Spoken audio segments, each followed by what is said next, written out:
बोलिए सच्चिदानंद भगवान की। हरि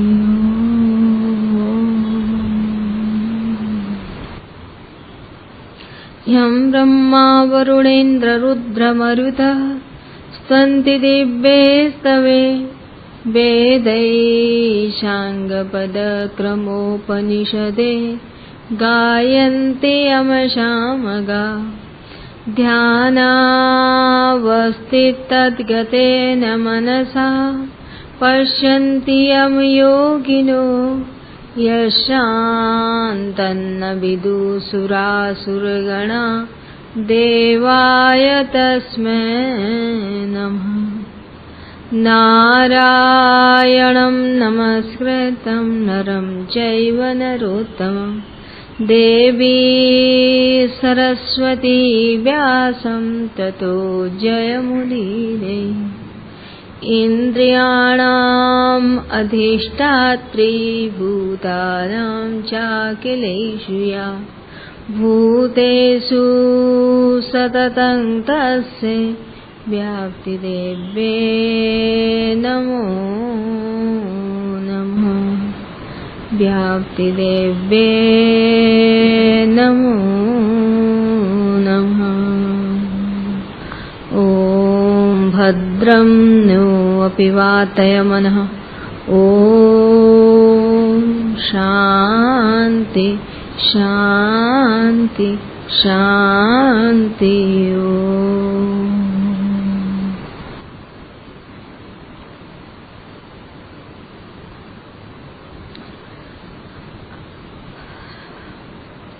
श्रीमन्नारायण नारायण नारायण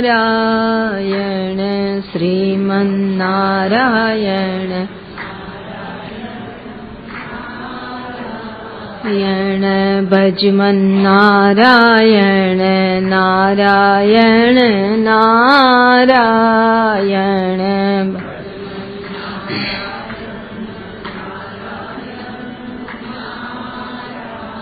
नारायण सब जग नारायण नारायण नारायण सब जग नारायण नारायण जल थल नारायण नारायण नारायण जल थल नारायण नारायण नारायण भजमन नारायण नारायण नारायण भजमन नारायण नारायण सब जग नारायण नारायण नारायण सब जग नारायण नारायण नारायण। बोलिए सच्चिदानंद भगवान की। सद्घन चिद्घन आनंद घन कल्याण गुणगण निलय अव्यक्त अविनाशी सर्वेश्वर जगत नियंता जगदाधार करुणा वरुणालय प्रभु की असीम अहेतु की कृपा के साथ प्रातः काल के इस पावन पवित्र बेला में बैठे हुए आप सब लोग बड़े भाव और श्रद्धा के साथ भगवत चर्चा श्रवण कर रहे हैं। विचार कर रहे थे लक्ष्य को प्राप्त करने के लिए, लक्ष्य की ओर आगे बढ़ने के लिए हमें अपने अंतःकरण को शुद्ध करना होगा। अंतः यात्रा माने अपने भीतर अपने आप से मिलने के लिए, स्व के साक्षात्कार के लिए हमारे जीवन की यात्रा आरंभ है। ये यात्रा कब से आरंभ है? बोले अनादिकाल से। और कब इस यात्रा का अंत होगा? जब स्वस्वरूप में स्व की प्राप्ति होगी। यह यात्रा न जन्म से आरंभ हुई है, न मृत्यु से समाप्त होगी।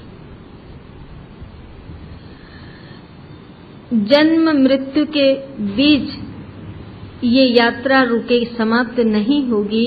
ये यात्रा चलती रहेगी जब तक कि हम अंशी को प्राप्त नहीं कर जाएगा। स्वस्वरूप की अनुभूति जब तक नहीं होगी तब तक यह हमारा आवागमन, आना और जाना, जन्म और मृत्यु का क्रम निरंतर चलता रहेगा। इस क्रम से तभी छुटकारा होगा जब हम स्व को पहचान जाएंगे, हमारी यात्रा का लक्ष्य पूरा हो जाएगा। बोले इस यात्रा में जाने के लिए, चलने के लिए हमें विश्वास, श्रद्धा, तत्परता, संयंत्रिता, प्रार्थना, मनन, चिंतन, समर्पण, इन साधनों के साथ हमें आगे बढ़ना है। ये लक्ष्य को प्राप्त करने के सब साधन हैं और इन साधनों के माध्यम से मन को समझकर, मन के स्वरूप को पहचान कर, मन की वृत्ति को शुद्ध कर, चित्त को शुद्ध कर, बुद्धि के आवरणादि दोषों से रहित कर, इस अंतःकरण के शुद्धि से शुद्ध आत्म स्वरूप में, शुद्ध अंतःकरण में जैसे दर्पण में अपनी परछाई दिखाई देती है, वैसे ही अंतःकरण रूपी दर्पण में हमें स्व आत्म प्रतिबिंब दिखाई पड़े। पर इस रेमन ज्योत स्वरूप है अपना मूल पहचान। यह मन जो स्वयं प्रकाश पुंज है, जो स्वयं ज्योति स्वरूप है, अपने को न पहचानने के कारण जो मलिन मुकुर, दर्पण के मलिन होने पर अपना प्रतिबिंब उस पर नहीं दिखाई पड़ता है। इसलिए संत कहते हैं दर्पण में अपने आप को देखने के लिए हमें 3 चीजों की आवश्यकता पड़ती है। संत कहते हैं पहले तो दर्पण हो, दर्पण पास में है पर दर्पण मैला है, तब भी हमें उसमें अपना प्रतिबिंब नहीं दिखाई पड़ेगा। दर्पण पास भी है, दर्पण साफ भी है, परंतु यदि वो हिलता हुआ है तब भी हमें उस अस्थिर दर्पण में अपना प्रतिबिंब साफ साफ नहीं दिखाई पड़ेगा। बोले दर्पण की स्थिरता भी अनिवार्य है और दर्पण स्थिर भी है, साफ भी है, पर अंधकार है तो भी उस दर्पण में हम अपने आप को नहीं देख पाएंगे। संत कहते हैं कि जैसे दर्पण में अपने आप को देखने के लिए एक साथ इन तीनों चीजों की आवश्यकता है, जितना महत्वपूर्ण स्वच्छ होना है उतना ही महत्वपूर्ण स्थिर होना भी है, और जितना महत्वपूर्ण दर्पण की स्थिरता है उतनी ही महत्वपूर्णता प्रकाश की भी है। यदि ये 3 चीज एक साथ होंगी तो हमें साफ साफ दिखाई पड़ेगा। बोले उसी प्रकार इस अंतःकरण रूपी दर्पण का पहली बात तो साफ होना अनिवार्य है। और एक बात क्षमा करें, एक ही जितना भी समय लगता है वह दर्पण को मांजने में, दर्पण को साफ करने में लगता है। यदि दर्पण स्वच्छ है तो उसमें स्थिरता भी हो जाएगी और प्रकाश भी होगा। यदि दर्पण ही मलिन होगा, प्रकाश भी हो, स्थिरता भी हो, तब भी हमें उस पर प्रतिबिंब नहीं दिखाई देगा। संत कहते हैं कि पहली बात है, जितनी भी प्रतिबंधक, जितना रुकावट है, सबसे ज्यादा रुकावट किसमें है? बोले दर्पण के मलिन होने पर। एक जन्म की नहीं, जन्म जन्मांतर की वासनाएं, अनेक जन्मों की वासनाएं इस दर्पण को मलिन किए हुए हैं। वासना रूपी मल इस दर्पण के ऊपर आया हुआ है। जब तक वासना रूपी मल समाप्त नहीं होगा, निर्वासनावान नहीं होगा, पवित्र नहीं होगा, तब तक भगवत प्राप्ति नहीं हो सकती। इसीलिए भगवान ने बड़ी अच्छी बात कही, निर्मल मन जन सोहि मोहि पावा। जिसका मन निर्मल है वो मुझे प्राप्त कर सकता है। भगवान की प्राप्ति के लिए प्रधानतः मन की स्वच्छता है, मन की निर्मलता है। तो बोले मन कैसे निर्मल हो? जिनका मन निर्मल हुआ, कबीरा मन निर्मल हुआ, ज्यों गंगा के नीर, पाछे पाछे हर फिरे, कहत कबीर कबीर। उनके पीछे पीछे भगवान के, उन जिनका मन शुद्ध हो गया है, उनके पीछे तो सदैव भगवान रहते हैं। वो भगवान के पीछे नहीं चलते, भगवान उनके पीछे चलते हैं जिनके मन की पवित्रता है। तो इससे स्पष्ट होता है कि मन की पवित्रता अत्यंत प्रमुख है। तो प्रश्न होगा, मन को कैसे शुद्ध करें, मन कैसे पवित्र रखा जाए, मन की निर्मलता के लिए क्या करें, कैसे ये मन निर्मल रह सके? मन की निर्मलता, मन को विचार करें कि मन शुद्धि के लिए हमें क्या करना चाहिए। संत कहते हैं, शास्त्र कहते हैं, मन शरीर अपवित्र होने पर उसे स्नान आदि के द्वारा आप शरीर को पवित्र करते हैं। और मन की अपवित्रता होने पर उसे कैसे पवित्र करें? बाह्या अंतः शुचि, बाहर से और भीतर से कैसे पवित्रता होती है? बोले जब भीतर पवित्र होता है। आप जब पूजा करने के लिए बैठते हैं अथवा संध्या उपासना के लिए बैठते हैं, तो बैठने के बाद पहला कार्य आपका क्या होता है? आचमन कराया जाता है। तो आचमन करते हुए आप जल जब भीतर लेते हैं, गोविंदाय नमः, माधवाय नमः, केशवाय नमः, नारायणाय नमः, हृदकेशाय नमः, अर्थात ये पवित्र नाम लेकर के आप जल को आप ग्रहण करते हैं।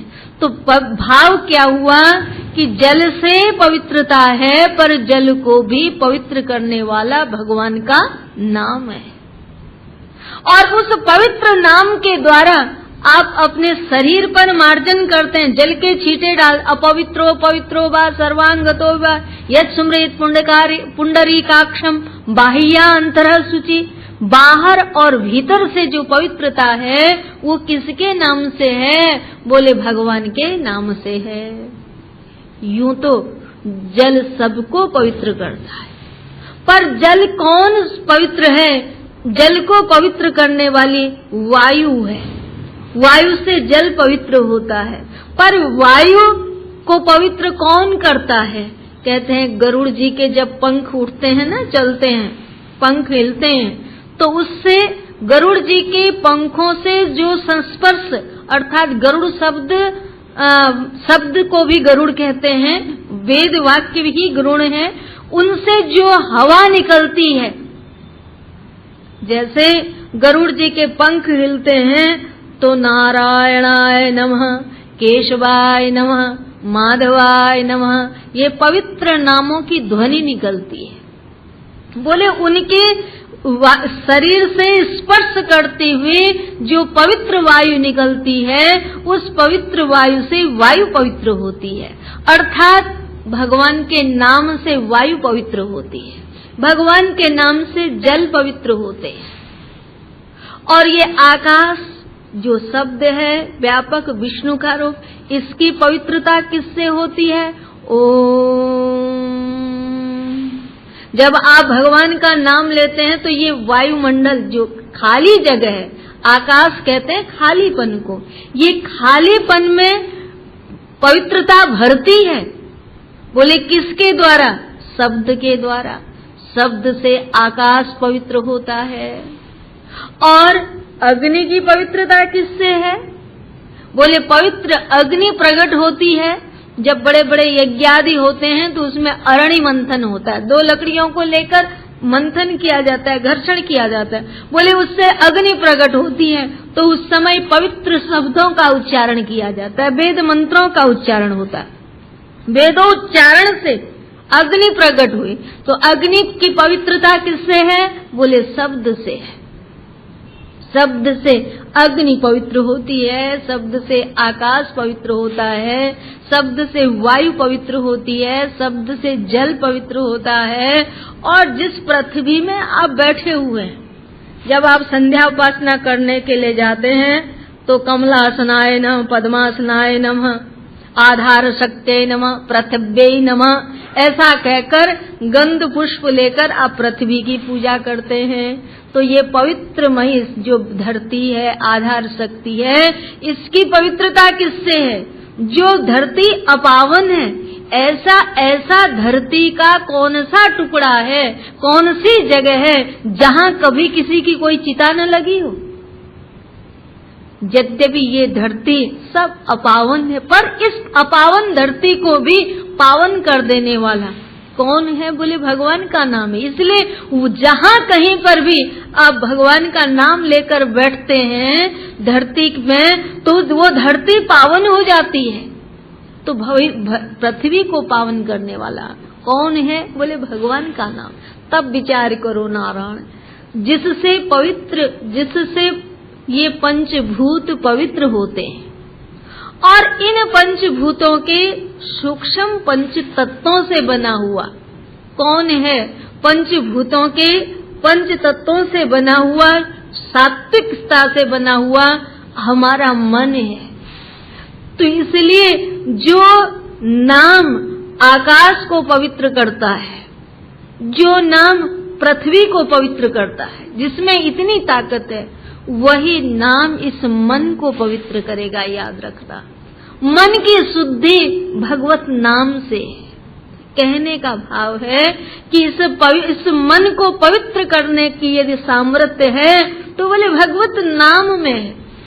कोई व्यक्ति ये सोचे भगवत नाम के बिना ये मन शुद्ध हो जाए, याद रखना नारायण संभव नहीं। इसलिए भगवत नाम स्मरण के द्वारा, भगवान के चिंतन के द्वारा, भगवत नाम स्मरण के द्वारा इस मन को शुद्ध किया जा सकता है। एक बार किसी ने मालवीय जी से ये प्रश्न किया कि मन अशुद्ध हो और मन में मलिन हो और ऐसे अशुद्ध मन से माने मन में बुराई हो और फिर राम राम राम राम करे तो उसका क्या लाभ, क्या फायदा? मालवीय जी ने बड़ा प्यारा उत्तर दिया कि यदि किसी का मन अशुद्ध है, मन खराब है, तो उस मन को राम के नाम के बिना शुद्ध करने का दूसरा कोई उपाय भी नहीं है। जब कभी भी होगा मन शुद्ध तो बोले किससे होगा? केवल भगवान के नाम से। तब केवल भगवान के नाम से इस मन की पवित्रता हो सकती है। माने जो जिस नाम में इतनी ताकत है, पर याद रखें कि नाम की शक्ति इतनी बड़ी है, मंत्र की शक्ति इतनी बड़ी है, ऐसा कि जो समस्त सृष्टि पंचभूतों को पवित्र कर देता है तो वह हमारे मन को भी पवित्र कर सकता है। ऐसा समझ करके भगवान के पावन नाम का स्मरण करना चाहिए। इसीलिए पावनम पावनानाम मंगलम मंगलानाम, मंगल में मंगलता प्रदान करने वाला, पावन में पावनता प्रदान करने वाला, पवित्रता को पवित्र बनाने वाला ये भगवान का पावन नाम है। इसलिए मन सदैव भगवान का नाम स्मरण करे। इससे धीरे धीरे मन के विकार दूर होंगे। बोले बहुत से लोग ये कहते हैं कि हम नाम स्मरण तो करते हैं पर नाम स्मरण करके हमें आनंद की प्राप्ति नहीं होती। जब करते हैं पर उस जब करने से हमें सुख नहीं मिलता। याद रखना नारायण, सुख क्यों नहीं मिलता है कि आप जब करते हैं पहली बात तो ये है कि जप करते हुए उससे आपको कुछ अपेक्षा है, आशा है, उस जप से कुछ अपेक्षा है, आशा है कि हमको ये मिले, और ऐसी आस रख करके आप जप करते हैं, भगवान का नाम स्मरण करते हैं और वो आपको नहीं मिलता है, तब आपको दुख होता है और तब आपको कष्ट होता है, रस नहीं मिलता, पहली बात।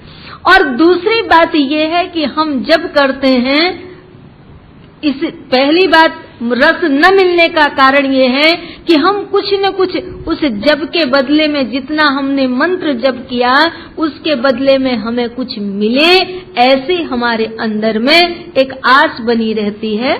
तो पहली बात तो ये है कि भगवान के नाम का स्मरण इसलिए नहीं करना चाहिए कि हमें इसके बदले में कुछ मिले।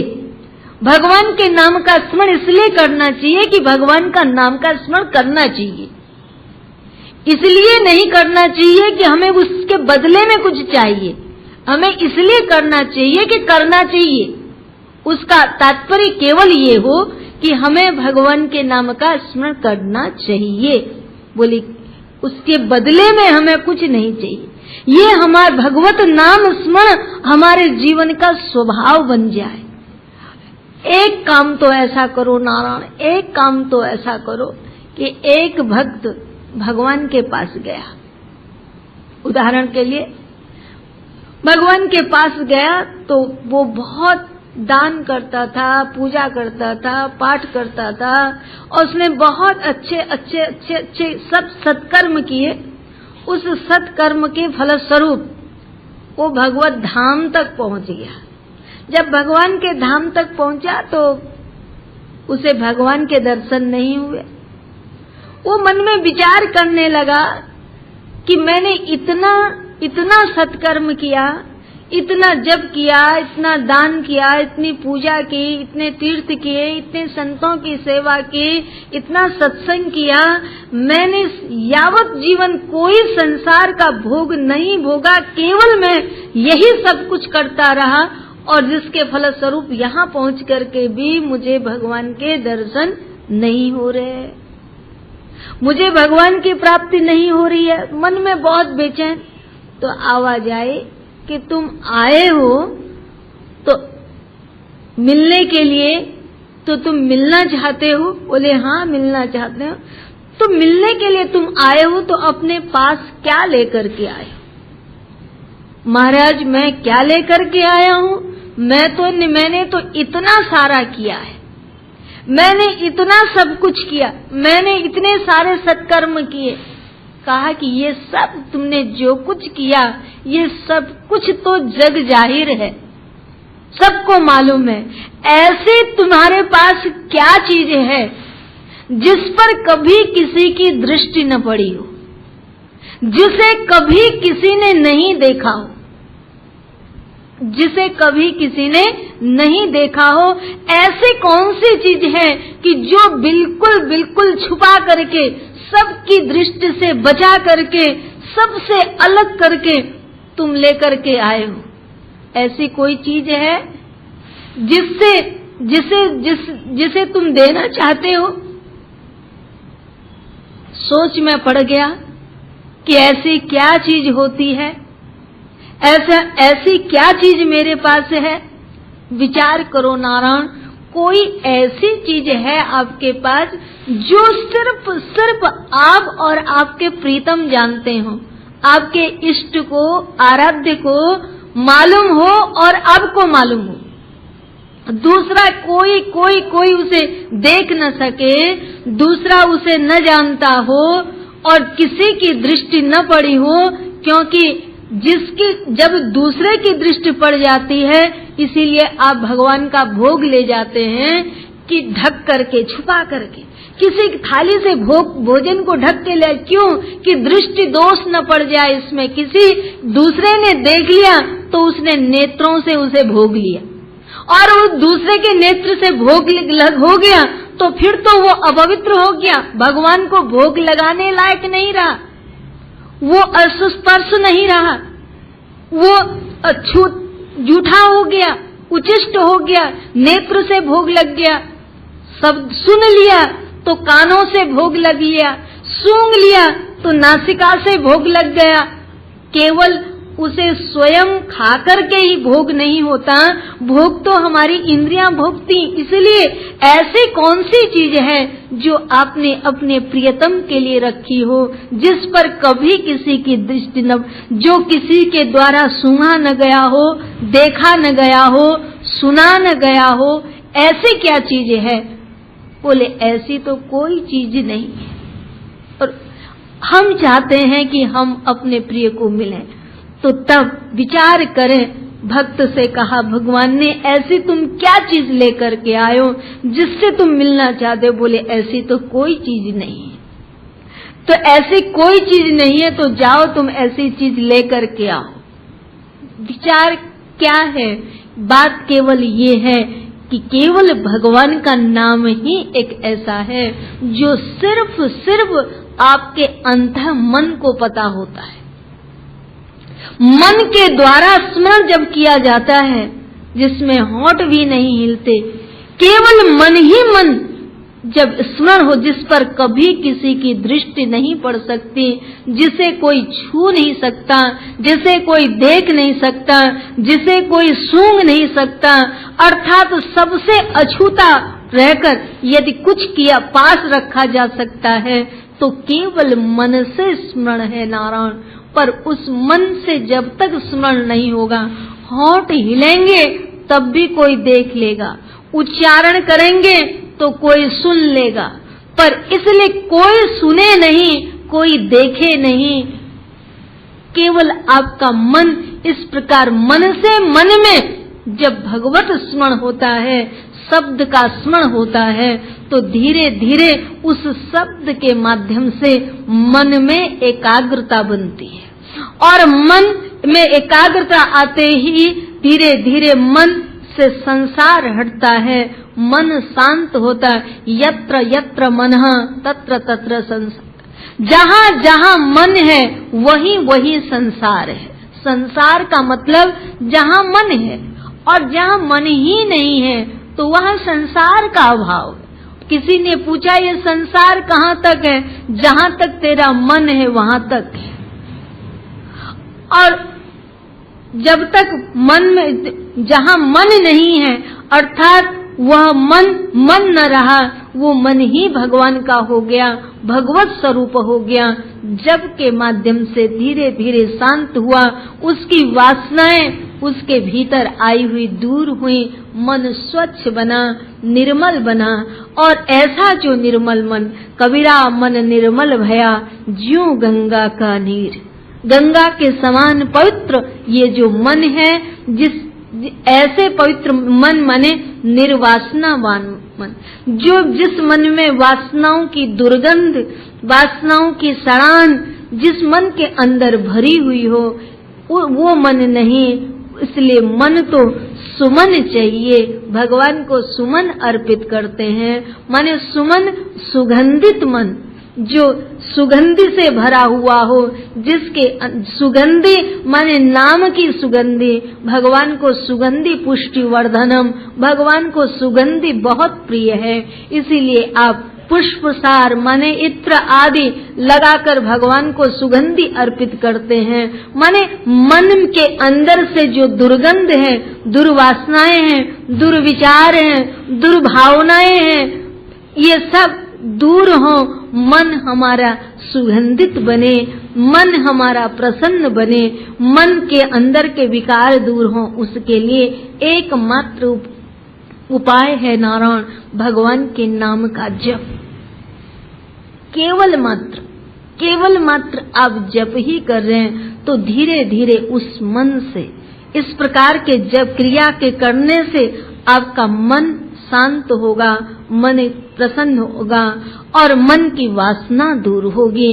शास्त्र और संत कहते हैं मन के निर्वासनावान होने के साथ आपके अंदर और साधन स्वतः आपके बढ़ते चले जाएंगे। पर पहली बात, जितनी देरी है, जितने भी समय हमें लग रहा है, वो केवल अपने मन को शुद्ध करने में लग रहा है। मन के शुद्ध होने के साथ चित्त में स्थिरता आ जाएगी, चित्त भी शुद्ध हो जाएगा। और बुद्धि में जो आवरणादि दोष हैं, अविद्या अज्ञान के कारण, माया के कारण जो माया की दो शक्तियां हैं, विपेक्ष और आवरण, इन आवरणादि दोषों को दूर करने के लिए हमें सत्संग करना चाहिए, सद्ग्रंथों का, सत्शास्त्रों का स्वाध्याय करना चाहिए। बोले अहंकार को, अंतस्करण चतुष्टय में अहंकार भी है, और अहंकार को मिटाने के लिए अमानी होते हुए भी भगवान स्वयं अमानी है, और अहंकार भगवान को प्रिय नहीं है। तो ये अहंकार की जो अहम वृत्ति है, इस वृत्ति को ब्रह्ममय वृत्ति करने के लिए, अहम वृत्ति जो अहंकारमय वृत्ति है वो स्वयं ब्रह्म रूप बन जाए, भगवतमय वृत्ति बन जाए, भगवत स्वरूप वृत्ति बन जाए, उसके लिए हमें सत्संग के साथ सेवा करनी चाहिए। नारायण, मैं तो सदैव कहती हूँ, सेवा से निरभिमानता आती है, सत्संग से आवरण दूर होते हैं, चिंतन से चित्त के विकार दूर होते हैं, और उपासना से मन की वासनाएं दूर होती है। अर्थात नामो उपासना, उपासना में भगवान के नाम की उपासना, नामो उपासना सर्वो उपासना है। सब उपासनाओं में अच्छी बात है कि आप भगवान के रूप की उपासना करते हैं, पर जैसे रूप की उपासना करते हैं, उस रूपोपासना में तो किसी भी रूप के सामने आप कितनी देर बैठ सकते हैं, कितनी देर उनकी सेवा अर्चना कर सकते हैं, पूजा कर सकते हैं, परंतु उसके बाद क्या होगा? उसके बाद आपका नाम आपके पास, भगवान का नाम आपके पास में है, तो नाम की उपासना करनी चाहिए। अपने नाम को, अपने मन को भगवान के नाम में लगाए रहना चाहिए। यदि हम नाम उपासना करते रहे तो तब हमारा संसार का कार्य कैसे चलेगा? भगवान कहते हैं उसके लिए कोई चिंता की आवश्यकता नहीं है। अनन्याश्चिंतन्तो यो मां जना पर्युपासते, जो अनन्य भाव से मेरी उपासना करते हैं उनकी चिंता तो मैं स्वयं करता हूँ। ऐसे लोगों की चिंता जो मेरे उपासक, अनन्य चिंतक, जिन्होंने ये समझा है कि मेरे अतिरिक्त और कोई दूसरा नहीं है, भगवान से अन्य कुछ नहीं है, ऐसा जानने वाले लोग, जो ऐसे अनन्य भाव से मुझसे अन्य कुछ और है ऐसा नहीं जानते, जो एकमात्र अनन्याश्रित होकर मेरे आश्रित हो गए हैं, उन भक्तों का योगक्षेम भगवान स्वयं करते हैं। स्वयं कैसे करते हैं?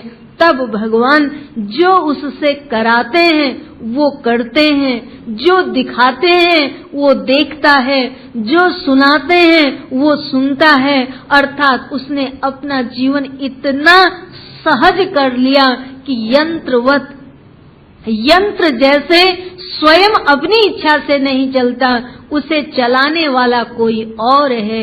यह शरीर भगवान का केवल एक यंत्र है, ऐसा समझकर वो अपने आप को भगवान के आगे समर्पित रखते हैं और उनका योगक्षेम जिसे भगवान चलाएं, जिसकी व्यवस्था स्वयं भगवान करें, नारायण, उनकी व्यवस्था में तो कोई शंका नहीं होनी चाहिए। गर्भस्थ शिशु की व्यवस्था कौन करता है? एक तरफ तो हमारी माँ के उदर में इतनी आग है कि अहम वैश्वानरो भूत्वा प्राणिनाम देहवास, समग्र प्राणियों के अंदर जो वैश्वानर अग्नि है, उस आग में इतनी ताकत है कि जो कुछ हम खाते हैं वो सब जला पचा करके उसको मल बना देती है, रक्त बना देती है, बुद्धि बना देती है, खून बनाती है, बल वीर्य सब उससे बन जाता है। पर दूसरी तरफ इतनी तेज अग्नि है और दूसरी तरफ एक छोटा सा जल का बुदबुदा और उसकी इतनी सुरक्षा, इतनी उसकी रक्षा कि कहीं से उसे सेक तक नहीं आती, उसे सुरक्षा मिलती है, वो पलता है। ये सब व्यवस्था किसकी है? ये किसी मनुष्य की व्यवस्था तो नहीं है, ये तो भगवान की अपनी व्यवस्था है। जो भगवान को उस नन्हे से जलमय जीव की भी रक्षा की चिंता उन्हें है और उनकी व्यवस्था भगवान स्वयमेव करते हैं। पक्षी के बच्चों के अभी पंख नहीं उगे हैं, वो उड़ नहीं सकते हैं, और उन बच्चों की व्यवस्था भी किसके हाथ में है? बोले भगवान के हाथ में है, वो भी व्यवस्था करते हैं। और अभी गाय के बछड़े के दांत नहीं निकले हैं, वो तृण नहीं खा सकते हैं, तो उनको भी दूध पिलाने की व्यवस्था भगवान की अपनी है। बच्चे की व्यवस्था, जन्म अन्न नहीं खा सकता और उस बालक को दांत नहीं है, पर उसे भोजन की व्यवस्था उसके जन्म से पूर्व की किसकी है? भगवान की व्यवस्था है।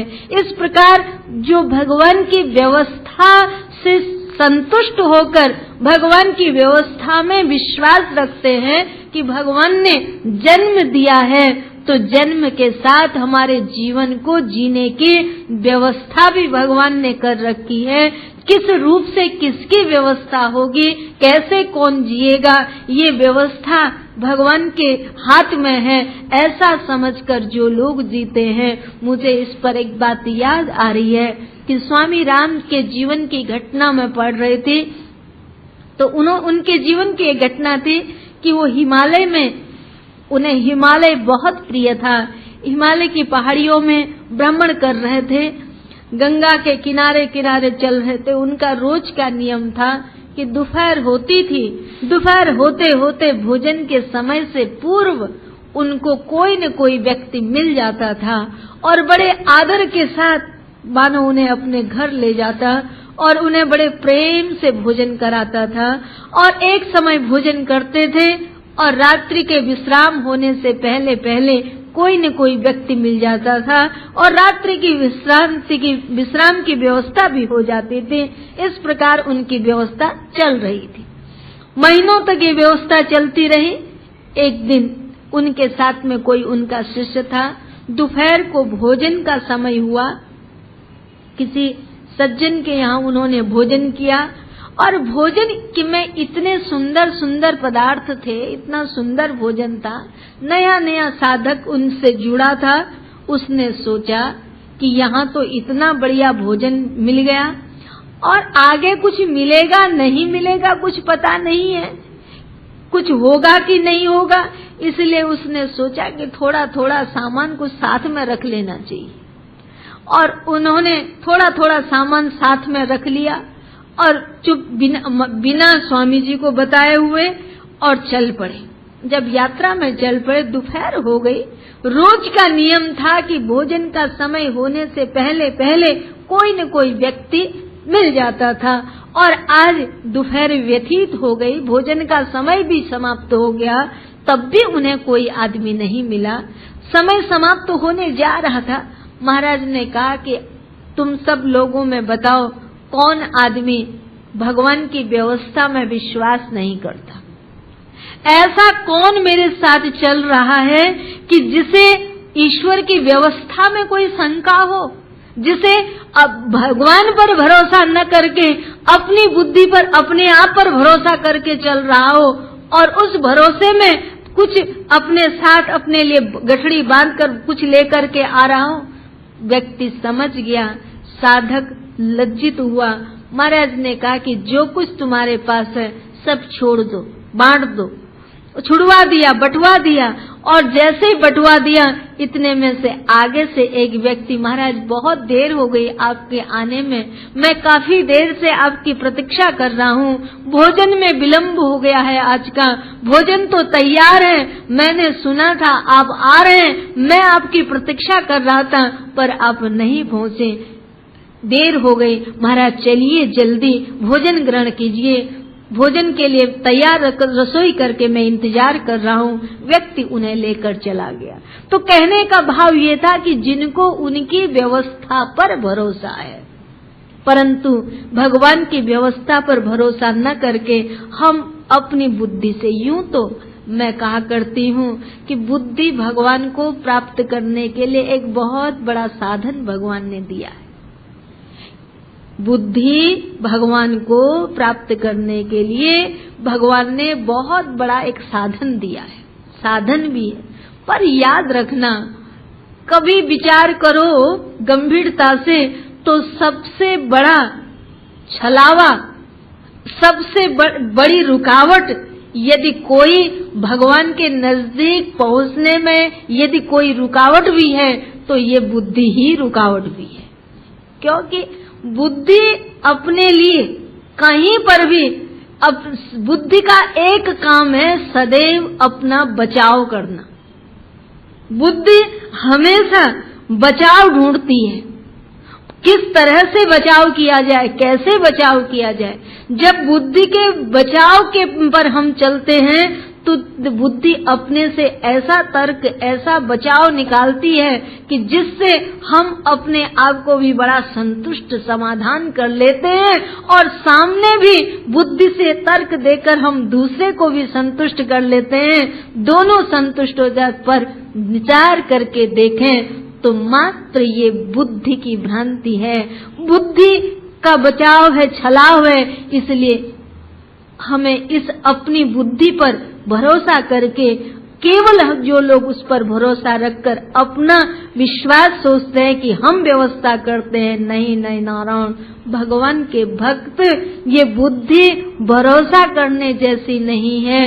न जाने किस समय जीव की बुद्धि कहाँ बदल जाएगी, किस समय बदलती हुई ये बुद्धि जो आज ये कहती है कि इस समय में जो समझ रहा हूँ, जो देख रहा हूँ बिल्कुल सही है, जिस विषय पर जो मेरा इस समय की समझ है वो बिल्कुल सही है, और दूसरे दिन बुद्धि कहती है नहीं नहीं, कल उस विषय में मेरा जो अनुभव था, मेरी बात थी, वो ठीक नहीं थी, आज जो मैं कह रहा हूँ, आज जो मैं समझ रहा हूँ वो सही है। पर इस बात की क्या गारंटी है कि जो कल सही नहीं थी आज सही है, वो कल भी सही रहेगी। बुद्धि बदलती रहती है, इसलिए ऐसी अस्थिर बदलने वाले बुद्धि का कोई भरोसा नहीं है नारायण। इसलिए इस पर विश्वास न करके भरोसा करो, भगवान पर भरोसा करो, भगवान की व्यवस्था पर भरोसा करो, क्योंकि उन्होंने संपूर्ण जगत जीव की व्यवस्था सब भगवान के हाथ में है। वो उनकी व्यवस्था बड़े सुचारू रूप से चल रही है, उनकी व्यवस्था में कोई कहीं रुकावट नहीं। भगवान की व्यवस्था है कि प्रतिदिन समय से सूर्योदय होता है, सूर्यास्त होता है, रुकता नहीं। उनकी व्यवस्था है कि समुद्र अपनी मर्यादा अनुसार दिन रात चल रहे हैं, उनकी व्यवस्था है कि नदियां अपने प्रभाव में चल रही हैं, उनकी व्यवस्था है कि ग्रह नक्षत्र तारे दिन रात सब प्रकृति अपने अपने समय से, अपनी अपनी व्यवस्था से, व्यवस्थित रूप से, ये सारी व्यवस्था उनकी है। तो जो सबकी व्यवस्था कर रहे हैं, जिनकी व्यवस्था में सारी प्रकृति चल रही है, उस प्रकृति का ही अंश ये शरीर है, ये शरीर प्राकृत है, प्रकृति का है, और इस सब का नियंत्रण उसके हाथ में है। ऐसा समझ करके भगवान के जो भक्त हैं उसकी व्यवस्था पर अपने आप को संतुष्ट रख अपने मन को सदैव भगवान के स्मरण में लगाते हैं, उसके लिए बहुत ज्यादा चिंता नहीं करते। फिर संसार कैसे चलेगा उसके लिए उन्हें बहुत ज्यादा चिंता नहीं होती। अर्थात देखा गया है कि ऐसे लोगों का संसार कोई अव्यवस्थित चलता हो, खराब चलता हो, नहीं देखा गया है नारायण। देखा यही गया है कि व्यवस्थित चलता है, भगवान चलाते हैं, पर भरोसा जो करते हैं। बोलो सच्चिदानंद भगवान की। तो बात केवल मैं ये कहना चाह रही थी, हमें विचार करना चाहिए। हमें विचार करना क्या है कि हमें अपनी यात्रा में चलते हुए, इस जीवन रूपी यात्रा में चलते हुए, जिसके लिए कल मैंने अब एक प्रसंग चल रहा, पहली बात है भगवान पर विश्वास। पहले इस यात्रा का, अंतर यात्रा के लिए हम चलें तो अपने साथ जो सामान साथ चलने वाला है, इस यात्रा में हमारे संग चलने वाला हमारा विश्वास। पहली बात विश्वास, दूसरी बात श्रद्धा। श्रद्धा वा लभते ज्ञानम तत्परम संयेन्द्रिया। भगवान ने कहा कि श्रद्धा और दूसरी तत्परता।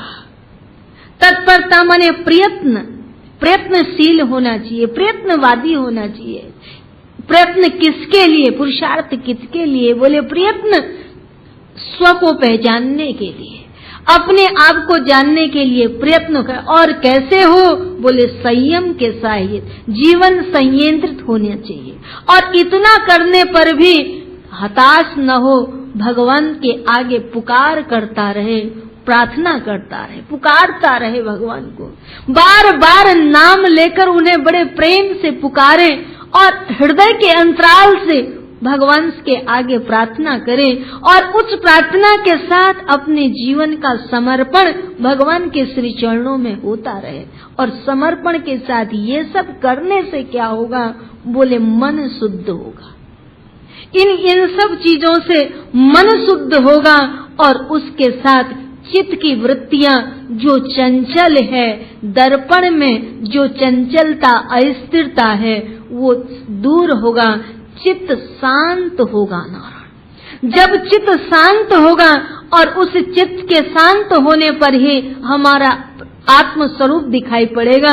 अर्थात चित्त की वृत्तियां जिनके लिए कल मैंने आपको कहा था विपेक्ष आदि जो दुष्प्रवृत्तियां हैं चित्त की, वो दूर होंगी। धीरे धीरे चित्त में मैत्री, करुणा, मुदिता, संसार से उपेक्षा, एकाग्रता, ये वृत्ति चित्त की बनेंगी। और उसके साथ साथ चित्त शांत होगा। और चित्त शांत करते हुए सत्संग करें। सत्य का संग करना माने सत्य पर निष्ठा करना। सत्य निष्ठा के लिए ही सत्संग की आवश्यकता। बिनु सत्संग हरि कथा ते बिन दर्बिन राम। अर्थात बिना सत्संग के, सत्पुरुषों का संग, सत्संग का अर्थ यही नहीं है कि यही सत्संग है। यदि हम इसी को सत्संग समझें तो मुझे ऐसा लगता है कि हमें जीवन में बहुत निराश होना पड़ेगा। मात्र सत्संग के लिए हमारी ये भावना रही कि सत्संग यही है जो किसी संत महात्मा के मुखारबिंद से हमको किसी सदग्रंथ का, शास्त्र का वचन सुनने के लिए मिलता है, वही सत्संग है। ये सत्संग है, पर इसी को हम सत्संग समझेंगे तो निराश हमें इसलिए होना पड़ेगा कि हमें ये जीवन में कितनी देर मिलता है। हमें तो सत्संग 24 घंटे चाहिए।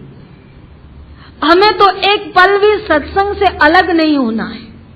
सत्संग से अलग होंगे, हटेंगे, सत्संग से कटेंगे तो हमारी दुर्गति होगी।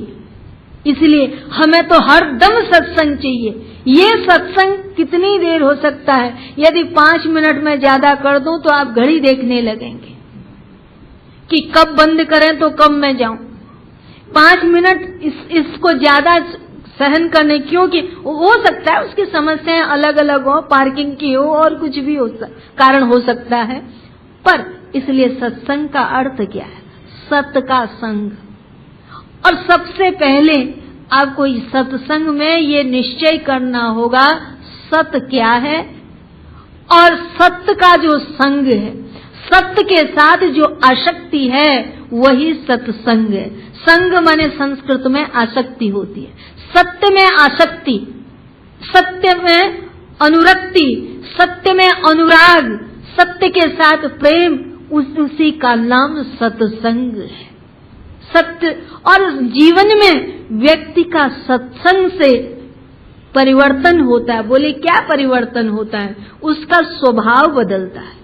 सत सुधरई सत्संगति पाई, पारस परस कुधात सुहाई।